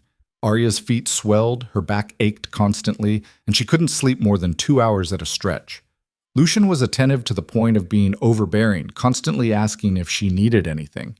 I need you to stop hovering, she finally snapped one evening. I'm not hovering, I'm being attentive. You're suffocating me. I'm pregnant, not dying. Go to work, handle your business. I'll be fine. But what if you need something? Then I'll call you, I promise. But Lucian, you can't watch me 24/7. It's driving me insane. He looked hurt, but backed off. I'm sorry. I just worry. I know, and I love you for it, but I also need space to breathe. It was a constant negotiation, balancing his protective instincts with her need for independence. But they were learning. Slowly, messily, they were learning to be partners instead of captor and captive. At 38 weeks, Arya's water broke at 2 in the morning. She woke Lucian calmly, her hospital bag already packed and ready. It's time, she said. He went pale. Time. Right. Okay. We should... Hospital. We need to go to the hospital. Breathe, Lucian. I'm breathing. I'm fine. This is fine. He was clearly panicking, fumbling with his phone to call the driver. Despite the pain of contractions, Arya had to laugh. Who's the one giving birth here? Right. Sorry, He pulled her into his arms. I'm terrified, Arya. What if something goes wrong? What if I lose you? You won't lose me. Women have been doing this for thousands of years. I'll be fine. Promise me. I promise I'll do my best to survive childbirth. She kissed him softly. Now help me to the car before I have this baby on our bedroom floor. The labor was long and brutal. 16 hours of pain that no amount of epidural could fully erase. Lucian stayed by her side through all of it, letting her crush his hand, whispering encouragement, looking increasingly helpless as the hours wore on. I can't do this, Arya gasped during a particularly brutal contraction. I can't. It's too much. Yes, you can. You're the strongest person I know. You can do anything.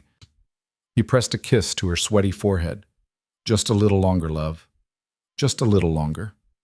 Finally, blessedly, the doctor told her to push. And then, after what felt like an eternity, a baby's cry pierced the air. It's a girl, the doctor announced, placing the tiny, screaming bundle on Arya's chest. Congratulations. Arya looked down at her daughter, red-faced and furious and absolutely perfect, and felt her entire world shift. This tiny human, this piece of her and Lucian combined into something new and miraculous. She's beautiful. Lucian breathed, his voice thick with tears. She's perfect. Isabella, Arya whispered. Hi, baby girl. We've been waiting for you. They spent the first hour just staring at her, counting her tiny fingers and toes, marveling at every feature. She had Lucian's dark hair and Arya's nose, and eyes that would probably change color in the coming weeks. Thank you, Lucian said quietly, his finger stroking Isabella's cheek. Thank you for her, for this, for everything. We made her together. I know, but you grew her. You brought her into the world. You're incredible, Arya. Absolutely incredible. Later, after Isabella had been cleaned and measured and declared perfectly healthy, after Arya had been stitched and settled in her recovery room, they lay together in the hospital bed, Arya exhausted, Lucian holding Isabella like she was made of glass. I'm going to protect you, he told their daughter softly. Both of you. Nothing in this world will ever hurt you if I can prevent it. Lucian. I know. Can't be overprotective. But look at her, Arya. She's so small, so vulnerable. She's also strong. She's ours. She'll be fine.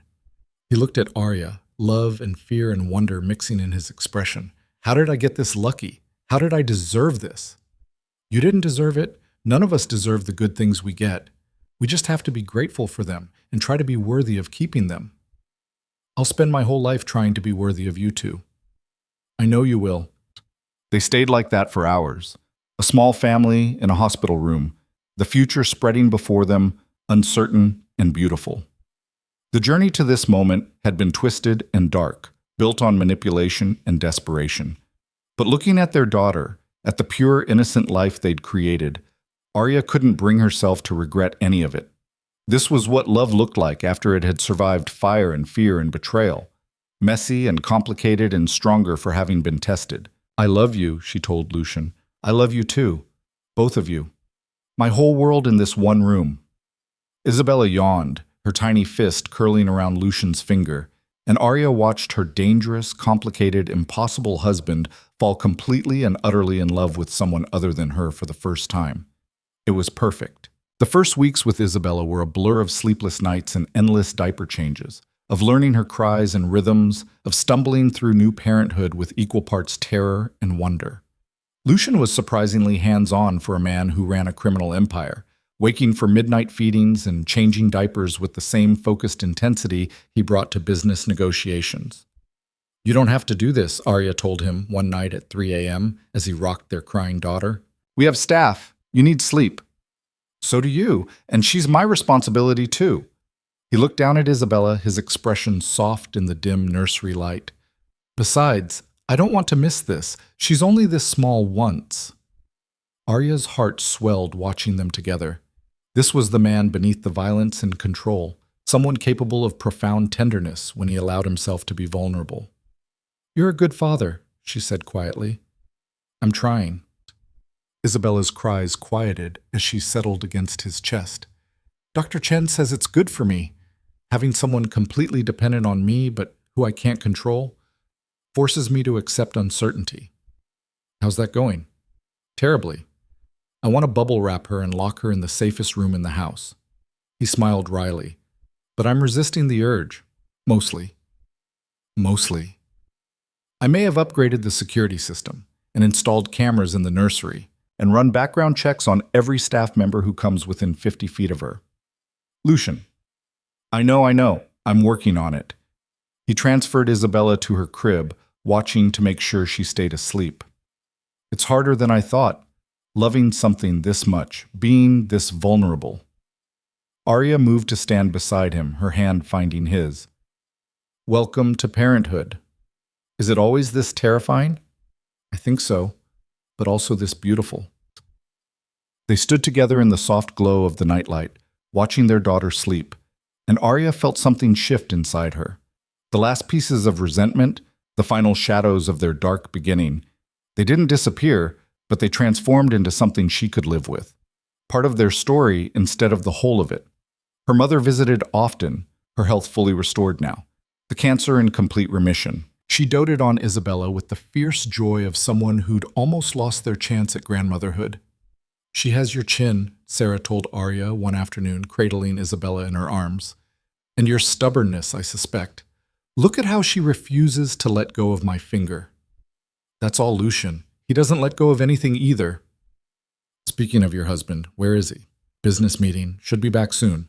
Arya poured them both tea, settling into the comfortable routine they'd developed over months of visits. How are you feeling, Mom? Really? Strong, healthy, like I have a future again. Sarah's eyes glistened. I know what you did, sweetheart. What you sacrificed to give me this chance. Arya's hand stilled on her teacup. Mom, Mrs. Caldwell told me. Not the details, but enough. Her mother's gaze was knowing. You made a deal with him. Traded your freedom for my life. It wasn't like that. Not exactly. Wasn't it? Sarah set Isabella in her bassinet, giving her daughter her full attention. I know who Lucian Moretti is, Arya. What he is. The kind of power he wields. And I know you didn't just fall into his arms by accident. Arya's throat tightened. Are you angry? Angry? No. Heartbroken that you felt you had no choice. Grateful beyond words that you chose my life over your freedom. And terrified that you might regret it someday. I don't regret it. The words came without hesitation. The beginning was dark and manipulative and wrong in 100 ways.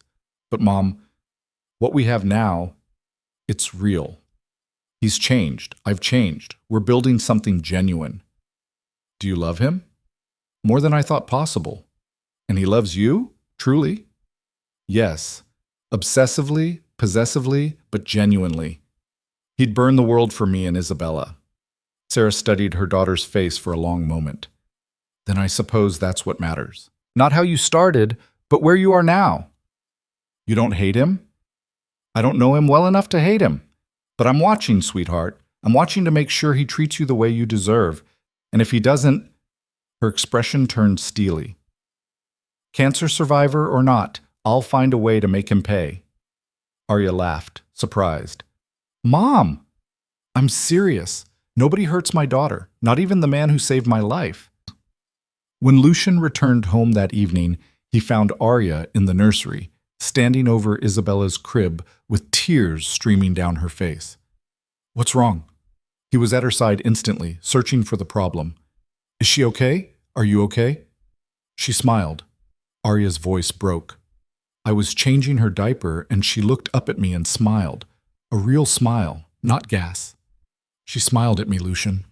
Relief and understanding washed over his face. He pulled Arya into his arms, holding her as she cried happy tears into his shoulder. You're going to be an emotional wreck for the next 18 years, aren't you? He asked, amusement warming his voice. Probably. Can you handle that? I can handle anything as long as I have you two. But the world outside their domestic bubble wasn't so simple.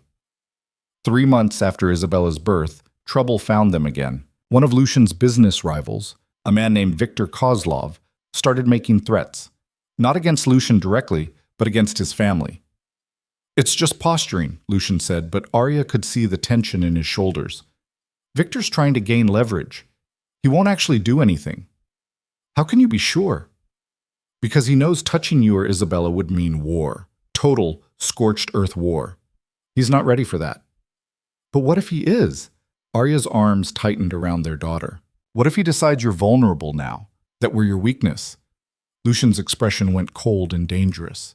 Then he'll learn very quickly what happens to people who threaten what's mine. The threats escalated over the following week. Anonymous messages, photos of Arya and Isabella taken from a distance. A dead bird left on the estate gates with a note in Russian that Vincent translated as, "Even birds in cages die eventually." We need to leave, Arya said after the bird incident. Take Isabella somewhere safe until this is resolved. No, running shows weakness, and I won't be chased from my own home. This isn't about your pride, Lucian. It's about our daughter's safety, which is exactly why we're staying. Here, I can protect you both. Out there, you're exposed. He pulled her close, his voice softening. I know you're scared. I'm scared too, but trust me on this, please. She wanted to argue, to demand they run somewhere far from this violence. But looking into his eyes, she saw not arrogance, but calculation. He had a plan. What are you going to do? She asked quietly. End this. Permanently. The next 72 hours were tense and terrible. Lucian disappeared for long stretches, returning with blood on his clothes and shadows in his eyes. He didn't tell her details, and she didn't ask. Some things were better left unknown. On the third night, Viktor Kozlov's body was found in the river, along with his top 3 lieutenants. The news reported it as a gang dispute. Those in the know understood it as a message: threaten Lucian Moretti's family and die. "It's over," Lucian told her, holding Isabella while Arya paced the room. "Kozlov's organization is scattered. The threats are done." "And the cost?" 4 men dead, several more in the hospital. A business partnership destroyed. He looked at their daughter, something broken in his expression. "I told myself I was getting out of this life, moving toward legitimacy. But the moment my family was threatened—" "You became the man you've always been," Arya finished. "I know. I saw it. Does it scare you, knowing what I'm capable of?"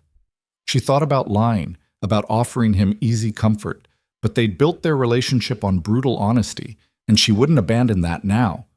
"Yes, it scares me. Knowing that the man who kisses our daughter goodnight is the same one who just killed 4 people." She moved to stand in front of him. "But I also understand it. You protected us. You did what you had to do. I don't want Isabella growing up in this world, surrounded by violence and fear." "Then change it. You keep saying you're transitioning the business. Actually do it. Completely. Whatever it takes." "It's not that simple.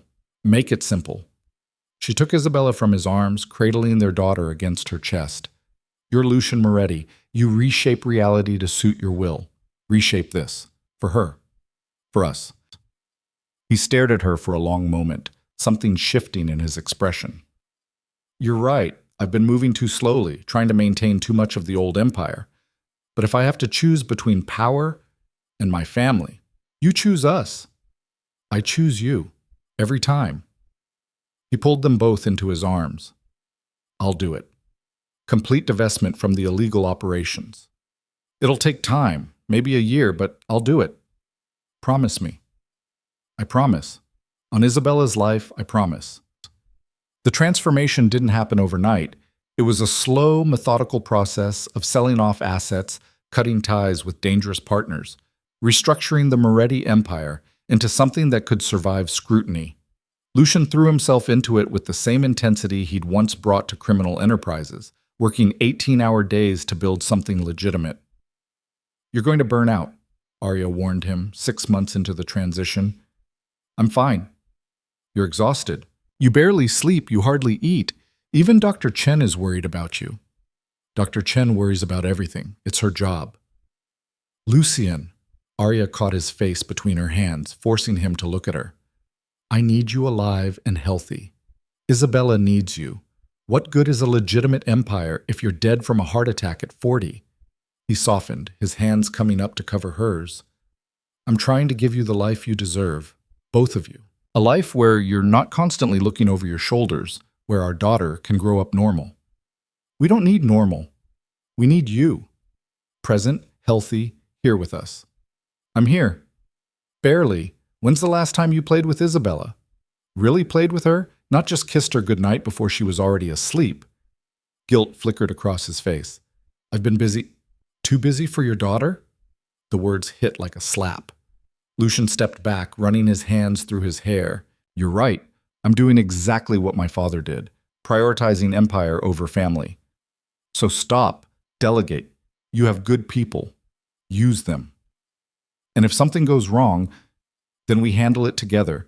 But Lucian, Isabella is 9 months old. She's learning to crawl. She's saying mama and dada. She's becoming a person. And you're missing it." He looked toward the nursery where Isabella was napping. "I'm missing it." "Yes, but you can stop missing it, starting now." That afternoon, Lucian cleared his schedule. He spent 2 hours on the floor with Isabella, helping her practice crawling, making her laugh with silly faces, just being present. Arya watched from the doorway, her heart full.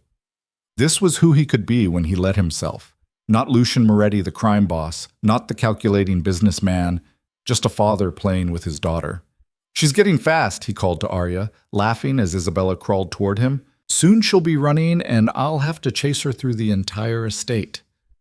You'll love every minute of it. Probably. He scooped Isabella up, tossing her gently in the air while she shrieked with delight. My little girl, when did you get so big? She's growing every day, that's what babies do. I know, but I want her to stay small and perfect forever. That's not how life works. It should be. I could make it a rule. No growing up for Isabella Moretti. Arya laughed. Good luck enforcing that one. They fell into a new rhythm after that. Lucian delegated more, spent more time at home, made family the priority instead of the afterthought. The business transformation continued, slower now, but steadier. And gradually, the Moretti empire became something different. Legal, legitimate, clean. On Isabella's first birthday, they threw a party in the estate gardens. Her grandmother was there, healthy and radiant. Mrs. Caldwell baked an elaborate cake. A few trusted friends and business associates attended, along with their children. Arya watched Isabella smash her face into her birthday cake, frosting covering her hair and clothes, and felt tears prick her eyes. A year ago, she'd been in labor, terrified and uncertain. Now look at them. A family. Imperfect and complicated, but whole. Happy? Lucian asked, sliding his arm around her waist. Incredibly. You? More than I have words for. He kissed her temple. Thank you. For what? For choosing me. For giving me this. For showing me what actually matters. You did that yourself. I just pointed you in the right direction. You saved me, Arya. From myself, from my father's legacy, from becoming something irredeemable. You and Isabella, you're my redemption. No pressure there, she teased, but her voice was thick with emotion. I mean it. I was drowning in violence and power and emptiness. Then you walked into my office to clean a wine stain, and everything changed. Best wine stain of my life. He laughed. Mine too. Isabella toddled over, frosting covered and beaming, her arms reaching for her father. Lucian scooped her up without hesitation, frosting and all. Having fun, princess? He asked. Cake, she declared, one of her favorite new words. Yes, lots of cake. You wore most of it. Or Arya took a photo with her phone, capturing the moment. Her dangerous, reformed crime boss of a husband covered in birthday cake frosting, grinning like a fool while their daughter babbled happily in his arms. 2 years later, the transformation was complete. The Moretti empire was fully legitimate, focused on real estate development and investment management. Lucian still had power, still had influence, but it came from money and business acumen instead of fear and violence. The board approved the Henderson project, he told Arya one evening, excitement in his voice. We're breaking ground next month. Affordable housing, mixed-use development, everything we planned. That's wonderful. It's strange. Making money by building things instead of destroying them. Creating value instead of extracting it. He shook his head. Some days I still can't believe this is my life now. Regret it? Not for a second. Look what I have. He gestured around their home, where 3-year-old Isabella was playing with blocks in the corner. A family, a legitimate business, a future that doesn't end with me bleeding out in some alley. When you put it that way, it does sound pretty good. It's everything. He pulled her close. You gave me everything, Arya. We gave each other everything. Isabella ran over, tugging on Lucian's pants. Daddy, play. What are we playing today, princess? Castle. You're the dragon and I'm the princess and Mama's the knight. Why am I the dragon? Because you're big and scary. She said it with such innocent logic that both parents laughed. Fair enough. One scary dragon coming up. He dropped to his hands and knees, roaring playfully while Isabella shrieked and ran to hide behind Arya. Save me, Mama. Arya grabbed a toy sword from the toy box. Fear not, princess. I'll slay this fearsome dragon. They played for an hour. The powerful Lucian Moretti reduced to crawling around his living room, roaring at his giggling daughter while his wife pretended to fight him off. It was ridiculous and perfect, and everything Arya had never known she wanted. Later, after Isabella was in bed, they sat together on their bedroom balcony, looking out over the estate grounds. Do you ever think about how we started? Arya asked quietly. Sometimes. Usually late at night when I can't sleep. Lucian's hand found hers.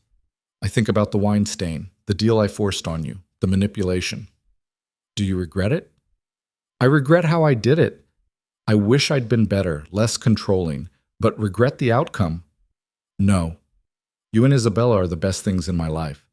I can't regret the path that led me to you. Even though it was wrong? Even though it was wrong. He turned to face her. Does that make me a bad person? Being unable to regret something that hurt you? Arya considered the question. I don't know. Maybe. But I can't regret it either. It gave me my daughter. It gave me you, the you that you've become. The journey was dark, but the destination is beautiful. Dr. Chen would have a field day with that logic. Probably, but it's still true. They sat in comfortable silence, hands linked, watching the stars emerge in the darkening sky. I have something for you, Lucian said eventually. He pulled a folder from his jacket pocket. I've been working on this for months. Arya opened it, her eyes widening as she read. This is a foundation, in your name, focused on providing medical treatment for families who can't afford it. Specifically cancer treatment. His voice went soft. You told me once you wanted to help people, to make a difference. This is how you can do it. Tears blurred her vision. Lucian, this is incredible. It's endowed with $50 million to start, more as we grow it. You'll run it however you want. I'm just the funding source. Why? Because you deserve to build something of your own. Because I want to help create the world where your story, our story, wouldn't need to happen. Where desperate daughters don't have to make impossible choices. She threw her arms around him, crying into his shoulder. I love you so much. I love you too, more every day. He held her tight. Thank you for saving me, Arya. Thank you for loving me despite everything I am. Thank you for becoming someone worth loving. 5 years after that first encounter in Lucian's office, Arya stood in the estate gardens watching Isabella chase butterflies. Her daughter was 5 now, bright and confident, and everything Arya had hoped she would be. She had Lucian's intensity and Arya's compassion, a combination that would serve her well. Arya's mother sat nearby, playing cards with Mrs. Caldwell, their unlikely friendship one of the unexpected joys of recent years. The cancer remained in remission, and Sarah had taken to calling the estate her second home. Lucian emerged from the house carrying a toddler in his arms, their son Marcus, born 2 years ago, and already showing signs of his father's stubborn determination. Someone missed his mama, Lucian said, transferring the squirming toddler to Arya's arms. Mama, Bella's not sharing. I'll talk to her. Thank you for bringing him out. My pleasure, though I had to promise him ice cream later. Lucian, it's almost dinner time. I know. But those eyes, how am I supposed to say no to those eyes?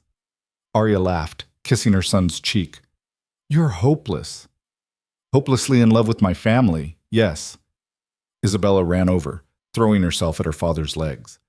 Daddy, can we have a tea party, please? After dinner, princess. But I want one now. Isabella Grace Moretti, what have we discussed about patience? Their daughter's face scrunched up, considering. That good things come to people who wait? Exactly. So if you wait patiently until after dinner, we'll have the best tea party ever. Deal? Deal. She ran off again, her attention already captured by something new. She has you wrapped around her little finger, Arya observed. She has both of us wrapped around her little finger. At least I can admit it. Fair point.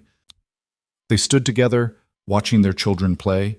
Their family gathered around them. The estate that had once felt like a prison now felt like home. The man who'd trapped her had become her partner, her love, her best friend. What are you thinking? Lucian asked, his arms sliding around her waist. That life is strange, that 5 years ago I was a maid cleaning your office, terrified and invisible. And now look at us.